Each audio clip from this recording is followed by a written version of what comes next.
యేసు రక్తమే జయం. పరిచర్య ప్రైజ్ ద లార్డ్. ఫిబ్రవరి 23వ తేదీ 2025.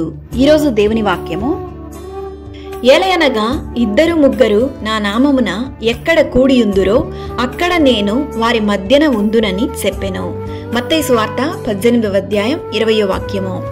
అవును క్రీస్తునందు ప్రియులారా, యేసు నామములోని దేవుని మహిమ, దేవుని బలము, శక్తి, ఆయన నామము ద్వారా అనేకులు స్వస్థత పొందుచున్నారు. యేసు నామంలో సాతాను బంధించబడుతుంది. కావున ఏక మనసుతో ఇద్దరు ముగ్గురు కలిసి యేసు నామమును బట్టి ప్రార్థించగా దేవుడు గొప్ప కార్యం చేయును. దేవుడు ఏక మనసుతో చేయు ప్రతి ప్రార్థనను ఆలకించును. మీలో ఇద్దరు తాము వేడుకొను దేనిని గూర్చేయనను భూమి మీద ఏకీభవించిన ఎడల అది పరలోకమందున్న నా తండ్రి వలన వారికి దొరుకునని దేవుని వాక్యం సెలవిస్తుంది. కొందరు రథములను బట్టియు కొందరు గుర్రములను బట్టియు అతిశయపడుదురు, కానీ మనమైతే మన దేవుని నామమును బట్టి అతిశయపడుదుము.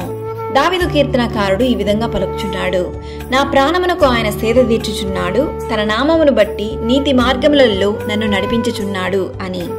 నా నామమున మీరు నన్నేమి అడిగినను నేను చేతును.